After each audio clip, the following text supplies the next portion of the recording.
तो आज का वीडियो जो है सिर्फ इंडक्शन पे है। तो जैसा कि आप देख रहे हैं ये इंडक्शन है और इसको मैं खोल लिया हूँ। खोल क्या, इसको मैं रिपेयर भी कर दिया हूँ, लेकिन मैं बता देता हूँ आपको कि इसके अंदर एक्चुअली ख़राबी आती क्या है। तो ये डेड हो जाता है। डेड होगा तो आप सबसे पहले जब इसको खोलेंगे तो आप ये होगा क्या, आप देखेंगे तो ये जो होता है ये सेंसर का वायर है। आप ये भी देखते जाइए, ये सेंसर का वायर और ये मुख्य कॉइल का जो IGBT से कनेक्शन होता है मेन सप्लाई।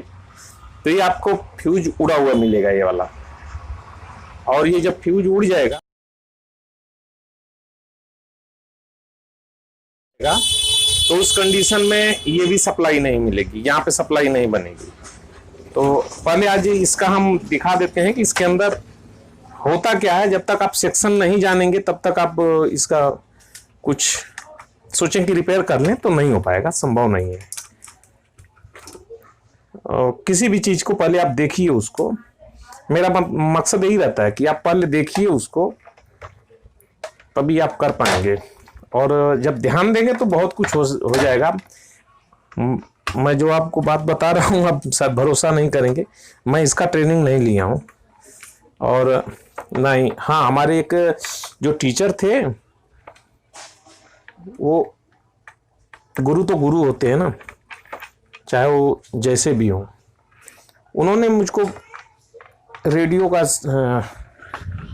ट्रेनिंग दिया था, रेडियो बनाने का, और इसके बाद मैं वहाँ से छोड़ दिया, रेडियो तक ही किया हूँ। लेकिन आज के समय में मैं सब कर लेता हूँ। उसके पीछे का मुख्य कारण यही है कि मैं कोई भी चीज़ को बहुत जब तक देख नहीं लेता हूँ कि आखिर काम कैसे करता है, तब तक मैं मानने वाला नहीं रहता हूँ। तो अब मैं आपको बताते चलता हूँ कि इसमें होता क्या क्या है।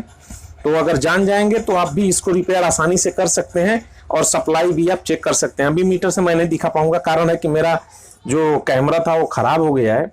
तो अभी मोबाइल से शूट कर रहा हूँ और मोबाइल को किसी तरह से बांध के रखा हूँ। ये मेन सप्लाई यहाँ से अंदर जाती है, ठीक है। आप देखेंगे तो इस रास्ते में फिर जब तक आप कुछ काम किए होंगे तभी ये कर पाएंगे, नहीं तो ऐसे नहीं कि बस रटंत विद्या नहीं, रटंत नहीं, हमारा रटंत पे बिल्कुल वो नहीं है कि आप रट करके करो, नहीं। अभी मेरा नेक्स्ट वाले वीडियो आएगा जो मैं शुरू से स्टार्ट करने वाला हूँ।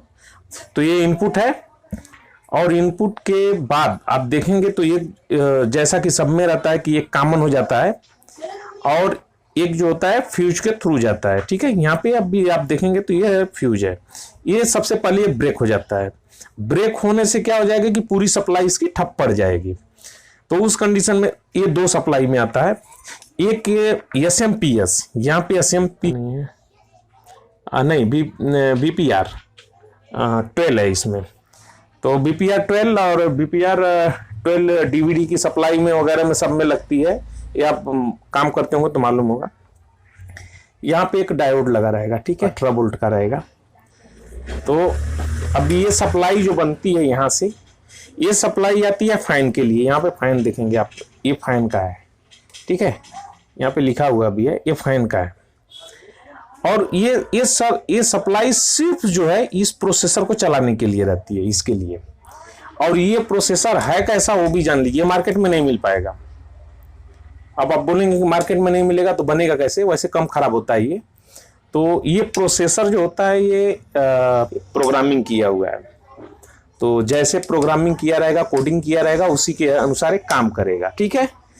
अब आगे बढ़ते हैं। अभी ये सप्लाई तो आप जैसे बाकी सर्किटों में आप चेक करके निकालते हैं शॉर्टिंग, वैसे ही इसका निकालना रहेगा। लेकिन मेरा बताने का मतलब यही है कि ये सप्लाई अलग है और इससे कुछ लेना देना नहीं है। लेना देना है तो सिर्फ पल्सों से लेना देना है, इसमें से पल्स जाती है। अब देखिए यहाँ पे ये लगा हुआ है ब्रिज रेक्टिफायर, ये DC बनाने के लिए, ठीक है। यहाँ से दो ट्रैक के दिख रहे हैं जा रहा है, तो एक तो डायरेक्ट हो गया और एक जो है यहाँ से फ्यूज के माध्यम से ये गया। यहाँ पे DC बनना चाहिए, प्लस और माइनस, ये सप्लाई बनना चाहिए। और जब भी आपके पास आएगा ऐसा सेट तो सबसे पहले समझ लिए IGBT उड़ा हुआ है। IGBT बोले तो ये, ठीक है, मासफेट भी बोल सकते हैं। IGBT बोलेंगे, क्योंकि ये दोनों का कॉम्बिनेशन रहता है, ट्रांजिस्टर और उसका। तो ये उड़ा रहेगा। अब होगा क्या, देखिए ध्यान से, ये उड़ा रहेगा। उस कंडीशन में ये उड़ने का कारण क्या है, तो सबसे पहले आप देख लीजिए, यहाँ पे जो ये लगा हुआ है कॉइल के लिए, इसी के बिल्कुल समांतर में ये कैपेसिटर लगा होता है। ठीक है, ये कैपेसिटर अगर खराब हुआ ये वाला, तो भी समझिए कि आपका IGBT उड़ेगा 100%।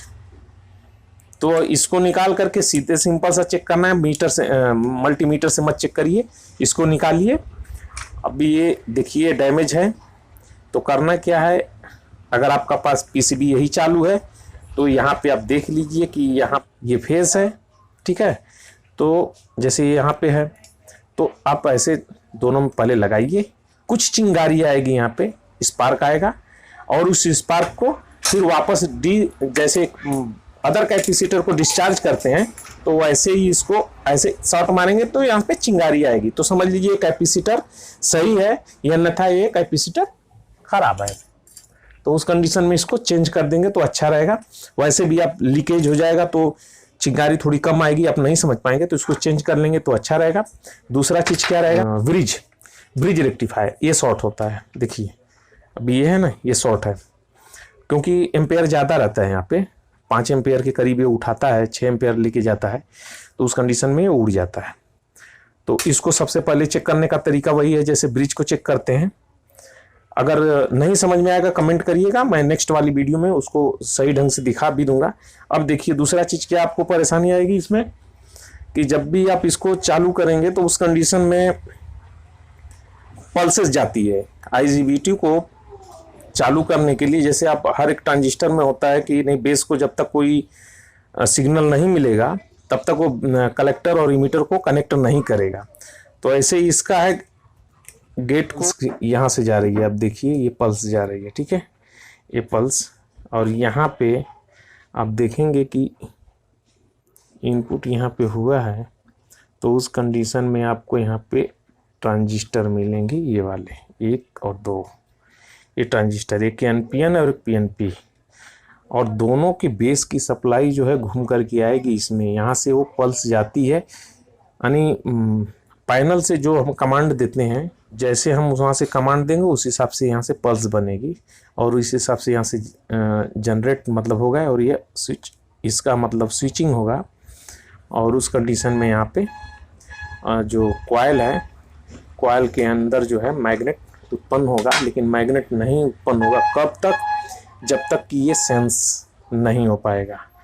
और सेंस होने के लिए जब लग जाएगा तो ऊपर जब हम कुछ रखते हैं तो इसका रेजिस्टेंस वैल्यू घटता बढ़ता है, उसके हिसाब से ये फिर ऑन होता है, फिर अपना प्रक्रिया चालू हो जाता है। तो मेरा मुख्य मतलब यही था कि इसमें यही होता है कि ये उड़ेगा, दूसरा चीज़ ये ब्रिज, ये तो फर्स्ट उड़ेगा, पहला इसका काम है उड़ने का, तभी जाकर आपका फ्यूज उड़ेगा। IGBT और ब्रिज और ये कैपेसिटर, ये वाला भी ख़राब होगा, लेकिन इससे ख़राब होने से बहुत कम चांस रहता है, क्योंकि ये मेन में ही लगा रहता है। लेकिन ये वाला जो है सबसे ज़्यादा यही खराबी लाता है। और ये तो है उसके बीच का जो कॉइल होती है जो लोड के लिए जा रहा है, उसमें लगा हुआ है, आप देख सकते हैं। और ये सप्लाई जो यहाँ पे बनी थी DC वाला, तो DC वाला इस तरफ बहुत कम आता है, यहाँ पे एक पल्स के लिए थोड़ा सा यहाँ पे एक दिया रहता है, इसमें तो कम दिया है, लेकिन जो मैं 4000 वाट या 6000 वाट का जो रहता है बड़ा वाला, जो बड़े बड़े उसमें इस्तेमाल होता है। तो यही था आज का वीडियो।